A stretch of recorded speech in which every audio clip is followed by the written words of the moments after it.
حدیث مرسلہ ہو جا، خدا کا ترجمہ ہو جا۔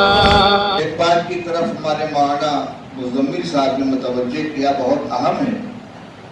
آج کل موبائل کو ہر مسئلے کا حل سمجھ لیا گیا ہے۔ علامہ گوگل، ہر مسئلے کو ان سے دریافت کیا جاتا ہے۔ اب تو نام بھی پڑ گیا، کوئی علامہ گوگل کہتا ہے، کوئی مفتی گوگل کہتا ہے۔ اور یہی نہیں، بہت سے حضرات نیٹ کے اوپر آ کر مسائل بتلاتے ہیں، خواب کی تعبیر بتلاتے ہیں، استخارہ کر کے اس کا نتیجہ سناتے ہیں، آیات کی تفسیر بیان کرتے ہیں۔ ہمارے یہ نوجوان بس ایک موبائل کے ذریعے اپنے سارے مسائل کو حل کرنا چاہتے ہیں۔ یہ طریقہ صحیح نہیں ہے۔ یاد رکھیے، اگر کوئی بیمار ہو تو اس کو ڈاکٹر کے پاس جانا ہے، کسی کو عمارت بنوانی ہو تو وہ انجینئر سے مشورہ کرے گا۔ جس لائن کا کام ہے اس لائن کے ماہرین سے اس سلسلے مراجعات کی جاتی ہے۔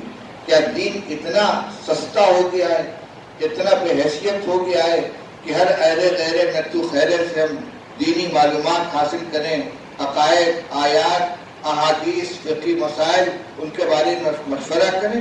الحمدللہ آپ کے شہر کے اندر مدارس بھی ہیں، مفتیان کرام بھی ہیں، علماء کرام بھی ہیں، ادارے ہیں، آپ ان سے رجوع کریں، تھوڑی سی محنت کریں، خدمت میں حاضری دیں، اپنا مسئلہ پیش کریں۔ اس لیے میں خاص طور سے نوجوانوں کو متوجہ کرنا چاہتا ہوں کہ موبائل کا جو غلط استعمال اس لائن کا ہے، فحاشی اور عریانیت کا، اس سے تم کو بچنا ہی ہے۔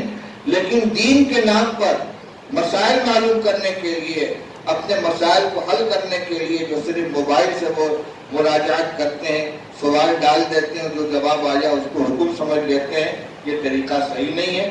علماء سے رابطہ رکھیں، مفتیان کرام سے رابطہ رکھیں، ان کے سامنے اپنے مسئلے کو پیش کریں، اس کا حل تلاش کریں، انشاءاللہ ان کی تشفی ہوگی۔